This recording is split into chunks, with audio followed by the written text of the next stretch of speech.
Sei que é da profissão, mas é muito complicado. E aí, o que você pensa?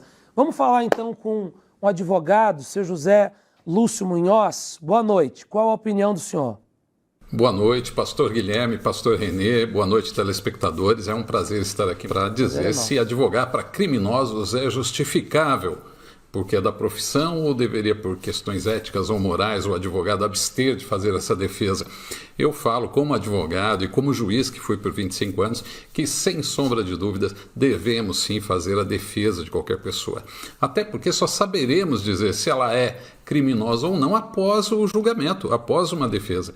Porque até lá todos são presumidamente inocentes. Nós, como cristãos, sabemos da dor que é ser julgado de maneira injusta. Cristo foi julgado desse modo, injustamente, sem defesa, né?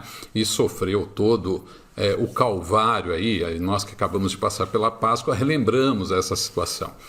A Declaração dos Direitos do Homem diz, programada pela ONU, né? Diz lá no artigo 11, toda pessoa acusada de um ato delituoso presume-se inocente até que a sua culpabilidade fique legalmente provada no decurso de um processo público e que todas as garantias necessárias de defesa lhe sejam asseguradas. Isso é um princípio universal da Declaração dos Direitos do Homem. E não por acaso a nossa Constituição reproduz isso também, que não há crime sem lei anterior que o defina, nem pena sem prévia definição legal.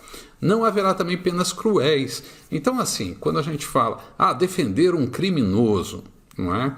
É um ato bárbaro, e ainda assim merece defesa? Sim, merece. Por quê? Primeiro aspecto, porque a sociedade é contra atos bárbaros, é contra situação inescrupulosa.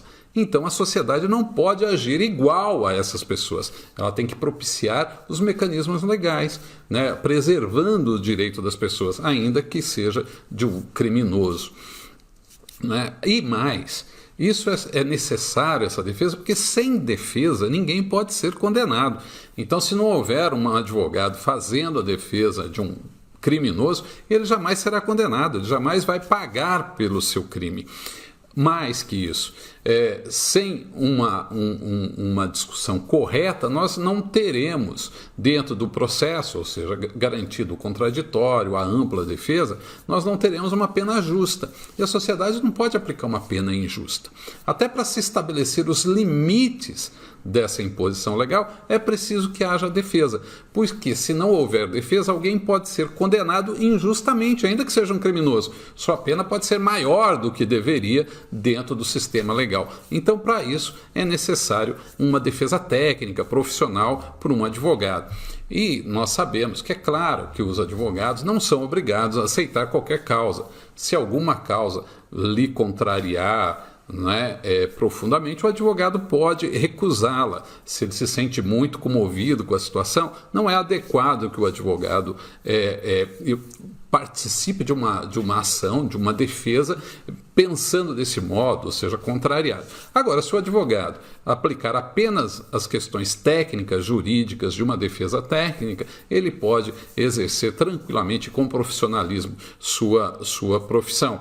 Até porque o Estatuto da OAB diz que nenhum receio de desagradar a magistrado ou a qualquer autoridade, nem de incorrer em impopularidade, deve deter o advogado no exercício da profissão.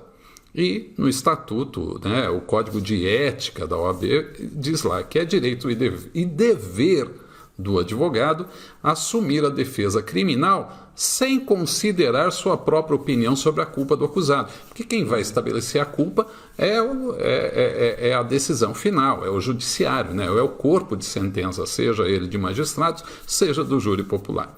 Então, sim, todos têm direito à defesa, até para que se garanta o devido processo legal. Afinal de contas, vivemos num Estado democrático de direito. Boa noite, obrigado. Ok, doutor José, muito obrigado pela sua participação. Você pode seguir ligando que nós vamos atender no próximo bloco mais pessoas aqui ao vivo no Fala Que Eu Discuto.